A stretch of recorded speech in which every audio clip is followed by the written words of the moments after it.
자, 이제는 제일 중요하다고 볼 수 있는 역량, 어떤 것들이 네. 있는지를 보도록 하겠습니다. 음, 저희가 아까 그 각 기업별로 잡 네. 디스크립션을 한번 쑥 봤었죠. 음, 거기에서 공통된 것들을 많이 가져왔어요. 그냥 어떤 단어들이 공통되어 있는지. 음, 그래서 GMP, 신속 정확해야 된다. 음, 꼼꼼해야 된다. 음, 계획적이어야 된다. 그리고 분석기기 사용 경험이 있어야 된다. 이런 음, 것들. 추가로 약간의 연구 역량도 필요합니다. 왜냐하면 음.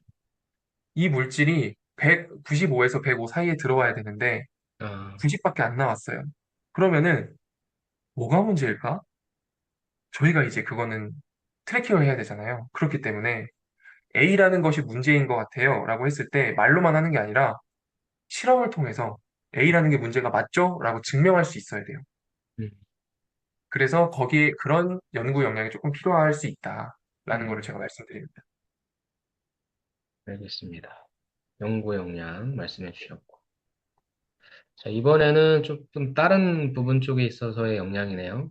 맞습니다. 이건 약간 음, 부수적일 수 있는데 네, 이 외국어라는 건 사실 제가 아까 그 윗 슬라이드에 넣을까 말까 고민을 했었어요, 사실은. 음, 근데 이 외국어는 어, 잠깐 다른 이야기지만 그 세계 의약품 시장이 한 1,500조 정도 된다고 합니다. 이 1,500조 정도는 저는 세계적으로 반도체 시장이 제일 클 줄 알았거든요. 반도체 시장의 두 배를 넘습니다. 그게. 음, 근데 우리나라는 반도체 시장이 훨씬 크고 이 제약바이오 시장은 그렇게 크지 않다고 느껴지잖아요. 그 이유가 우리나라는 아직은 한 13위, 12위 정도밖에 안 되는 약간 조금 병아리인 그런 산업입니다. 제약바이오가 우리나라에서는. 그렇기 때문에 무조건 이 제약바이오 회사들은 이 무조건 외국으로 나가야 됩니다. 음, 수출을 해야 되고 외국에 수출을 하려면 그 나라의 허가를 받아야 되고 또 거기 있는 바이어들과 많은 이야기들을 나눠야 되기 때문에 그리고 또 우리가 그 따르는 그 식약처 있죠. 그 식약처는 미국의 식약처인 FDA를 음, 거의 따라합니다. 그렇기 때문에 우리 식약처가 내준 가이드라인으로 조금 애매하면은 FDA를 봐야 되거든요. 음, 그러니까 외국어는 정말 필수 중에 필수입니다. 음, 그래서 얼마나 필수냐면 지금 대웅제약이라는 그런 회사는요. 그 향남이라는 곳에 QC가 있는데 공장이 있어서 QC가 있는데 지금 이제 한국 인원은 더 이상 충원을 안 한다고 합니다. 어, 모든 이제 결혼이 생기면은 인도네시아 사람으로 충원을 한다 그래요. 인도네시아 사람들 한국말 1도 못 하거든요. 음, 그러니까 그런 사람들과 이제 계속해서 어우러져서 우리가 업무를 해야 된단 말이죠. 음, 그리고 모든 것들은 이제 한국 안에서 끝나는 게 아니라 계속 외국으로 나가야 되기 때문에 이 외국어를 잘 하셔야 되고 삼성 바이오로직스나 얀센이나 이런 회사들은요. 업무 역량보다도 영어를 아, 잘하면 더욱더 높게 쳐준대요. 일을 조금 그러겠네요. 못하더라도 영어를 잘하면. 그래서 영어는 지금 나이가 어리시면 어릴수록 정말 열심히 하셔야 된다라는 것들. 대화하는 거는 너무나도 당연한 거고, 리딩이며, 음, 리스닝이며, 라이팅이며 이런 것들 다 잘하셔야 됩니다. 그리고 제가 예전에 녹십자라는 회사에 QA로 면접을 본 적이 있어요. 그때 PPT 면접을 봤었는데요. 제가 어떤 식으로 뭐 연구를 해왔고, 어떤 식의 배움을 가졌는지 그런 것들을 PPT로 나타내라고 하는 게 있었는데, 갑자기 영어로 해보라는 거예요. 그때 제가 갑자기 영어로 하라고 하니까 절었어요, 많이. 잘 못했습니다. 그래서 음, 저는 떨어졌다고 생각을 했는데, 본인 그 취미가 축구라고 적혀 있네요? 라고 이제 면접관이 물어보시더라고요. 면접관이 공장장님이셨어요. 네, 그래서, 아, 예, 저 축구 좋아합니다. 그랬더니, 네, 포지션이 어디예요? 물어보시더라고요. 음, 저 사실 그렇게 축구 잘하진 못하거든요. 근데 제가 음, 왠지 여기서 어필을 해야 될 것 같아서, 음, 아, 제가 왼쪽 윙입니다. 음, 달리기가 빨라서 보통 윙에서 달립니다. 했더니, 음, 약간 조금 표정이 좋아지시더라고요. 음, 그리고 실제로 제가 그 면접을 통과했습니다. 음, 그래서 제가 이제 현직자가 돼 보니까 이제 제약회사들마다 뭐 축구 대회도 하고 이런 것들이 많이 있어요. 그래서 음, 축구나 농구 이런 것들로 남자분들이 잘 어필을 하시면은 음, 생각보다 효과가 좋은 것 같아가지고 네. 근데 이제 약간 이 우스갯소리로 말씀을 드린 거고. 근데 이런 음, 것들은 어떤 걸 베이스로 하고 있냐? 체력입니다, 체력. 그렇죠. 여성분들도 저, 이 실험을 하는 게요, 무거운 것도 들어야 되고, 오랫동안 왔다 갔다 일어서서 해야 되기 때문에, 음, 이 체력 소모가 어마어마해요, 사실은. 그래서 여성분들도, 아, 저 체력 굉장히 좋은 사람입니다. 뭐 마라톤도 하고요, 수영도 하고요, 이런 것들을 어필하시면, 그래도 되게 좋은 어필이 될 것 같아서 가져와 봤고요. 음, 그리고, 아까 제가 데이터 인테그리티 말씀드렸죠. 네. 정말 정직하셔야 됩니다. 음, 내가 실험 데이터를 가지고 속이려고 마음먹으면 얼마든지 속일 수 있어요. 음, 근데 이제 그것들이 나중에 제대로 밝혀져 버리면은 큰 문제가 되거든요. 그래서 뭐 그냥 회사 내에서 그냥 완전 집단적으로 어떤 그런 소위 가라를 칠지언정 시험원들, 우리 같은 시험원들은 정직해야 됩니다. 음, 네, 이게 정말 중요합니다. 그리고 아까 제가 이제 QC나 QA나 생산 이런 것들은 어떻게 보면 한 몸이기 때문에 같이 가야 되거든요. 생산이 끝나야 QC가 되고 QC가 끝나야 QA가 또 일을 하는 것처럼 의사소통하는 거는 뭐 당연한 거죠. 네.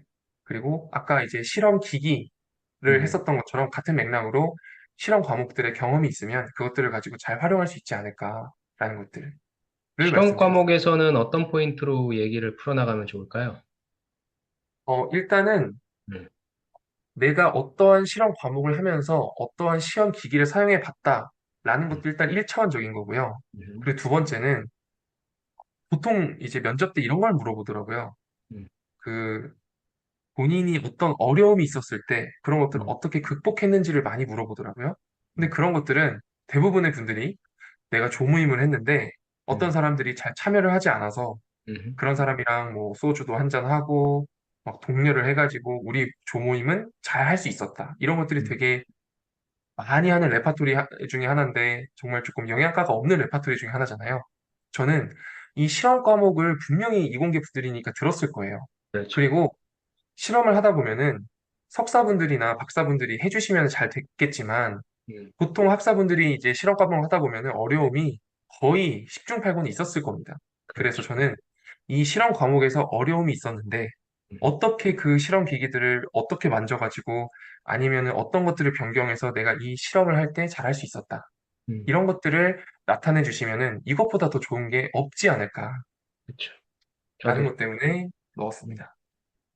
사실 여러분들이 써야 될 핵심적인 소재는 이것일 거고, 맞습니다. 문제의 원인이 무엇인지를 빨리 분석해서 그러니까 아까 말씀해 주신 거에 이벤트라는 게 분명히 발생을 했을 거고, 네, 그걸 이제 맞습니다. 해결하기 위해서 뭐 지식도 동원할 거고, 그런 맞습니다. 포인트로 말씀해 주시면 제일 좋을 것 같습니다.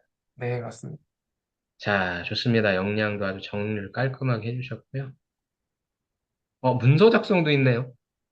그쵸. 그 제가 네. 아까 SOP에 대한 아, 내용도 잠깐 말씀드렸잖아요. 그래서 네. 엑셀도 많이 사용하고요. 워드도 많이 음, 사용을 해요. 그래서 음, 그리고 QC로 가셔도 QA로 가셔도 보통 일주일에 한 번씩은 서로 간에 어떤 학습을 하라고 해요. 어, 서로 간에. 그래서 뭐 PPT도 잘 만드셔야 되고 그냥 이런 음, 어떤 마이크로소프트 오피스에 대한 그런 것들은 기본적으로 가져가셔야 된다라는 음, 겁니다. 알겠습니다. QA는 또 진짜, 이거 QC니까. 근데 QA는 진짜 QA는 중요해요. 문서를 네, 정말 많이 작성하기 때문에 네, QA는 말할 것도 없죠. 그래서 네, 네. 뭐 컴퓨터 활용 능력을 따면 좋겠지만 그런 음, 것보다도 음, 엑셀로 따지면은 뭐 피벗이나 브이로그 같은 거 되게 많이 음. 쓰거든요. 네. 그래서 그건 그런 다 쓰이는 것 같아요. 그죠. 그래서 그런 것들을 잘 쓰는 역량이 필요할 것 같습니다. 오케이, 알겠습니다. 네. 그 다음에 대한약점? 네. 음, 그건 이게 뭘까요? 그 아까 제가 그 식약처를 계속 검색해 보라고 하셨었잖아요. 네, 식약처 안에는 이 대한약전이라는 게 있습니다. 회사 바이오 회사에서 그쵸? 약을 만들고 연구하고 그리고 뭐 유통하고 판매하고 이 모든 것들이 음, 이 약수법 밑에서 이제 우리가 해야 되는 거거든요. 음, 그쵸? 그리고 이 대한민국 약전이라는 음, 것은 위에 잠깐만 슬라이드 올려보시면요. 음, 네. 이 고시는 약사법 51조 제1항에 따라 의약품 등의 성질과 상태, 품질 및 저장 방법 등과 그 밖에 음, 필요한 기준에 대한 세부 사항을 정함을 목적으로 한다. 음, 그러니까 이 약사법 안에서 제조되고 유통되는 모든 것들을 관리하기 위해서 이 약전이라는 걸 만들었다는 거. 이 흐름을 알고 가시면 좋을 것 같아서 넣었고요. 그래서 이런 것들 그냥 구글에다가 대한약전 치시면 식약처 내에 들어오셔서 이렇게 대한민국 약전을 다 보실 수가 있어요. 근데 이게 네. 내용이 뭐를 봐야 될까요? 너무 많은 것 같은데. 네. 그래서 음, 왼쪽에 메뉴 음, 보시면 대한민국 약전에 대한민국 전자약전 통합조회 이렇게 되어 있죠. 네네. 그래서 밑에 보시면 통칙이라고 있습니다. 통칙. 이런 통치. 것들은 음, 네. 뭐 예를 들면은 우리가 이 약은 음, 품질 시험을 할 때 100mg 정밀하게 100mg을 측량한다. 이렇게 되어 있는 문장이 있어요. 그랬을 음, 때 정밀하게라는 거는 도대체 뭘까? 음, 플러스 마이너스 10%를 의미하거든요. 음, 그러니까 그런 어떤 그런 통칙들이 다 여기 통칙이라는 곳에 다 되어 있습니다. 음, 정밀하게는 뭐고, 세심하게는 뭐고, 물에 잘 녹는다는 얼마나 녹는 거고, 물에 잘 안 녹는다는 얼마나 안 녹는 거고, 뭐 여러 가지 것들이 통칙에 있고요. 그리고 두 번째, 그 제재 총칙은 넘어가고, 이 의약품 각조 1부, 2부가 있죠. 음, 이게 뭐냐면요. 그 아세트아미노펜, 예를 들면 아세트아미노펜과 같은 그런 원료들 있죠. 그냥 거의 지구상에 존재하는 대부분의 원료들을 음, 어떻게 분석해야 되는지에 대해서 다 여기다 수록을 해놨습니다. 음, 그래서 제약회사나 바이오 회사에 가시면요. 이 대한약전이 이렇게 온라인으로도 볼 수 있지만 오프라인 책으로도 나와 있거든요. 음, 그래서 한쪽 벽면이 그냥 완전 백과사전 같은 걸로 가득 차 있어요. 음, 그만큼 많은 양에 대한 어떤 그 원료에 대해서 모든 분석법들이 다 나와 있기 때문에 음, 백과사전처럼 되어 있는 게 이제 의약품 각조 1부, 2부고요. 근데 이제 여러분들이 의약품 각조를 보시면 너무나도 좋고 음, 그게 안 된다고 하시면 여기 일반 시험법이라고 있습니다. 일반 시험법. 그러니까 아까 시험에 대한 어떤 그런 뭐 지식이나 경험이 있으면 좋다고 했었잖아요. 근데 내가 경험이 없는 상황이면 뭘 봐야 되냐? 일반 시험법을 보시면 여기 뭐 선광도 측정법, 소화력 측정법, 수분 측정법 이렇게 이 시험법을 어떻게 해야 되는지 약전에서 다 음, 이렇게 알려줘요. 음, 이 방법이 아닌 다른 방법으로 하면은 틀린 겁니다. 틀린 거.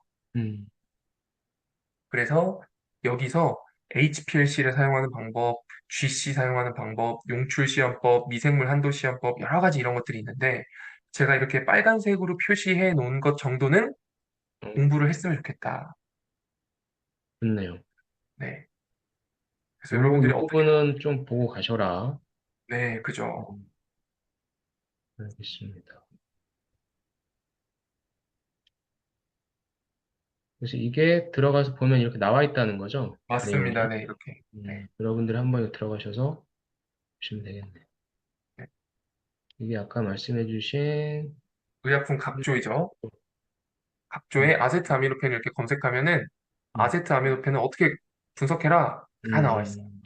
알겠습니다. 한 번씩 네. 여러분들이 좀 보시면 될 것 같고요. 다음에 저희가 이제 시간이 네. 이제 좀 한 5분 정도 남아서 네, 네.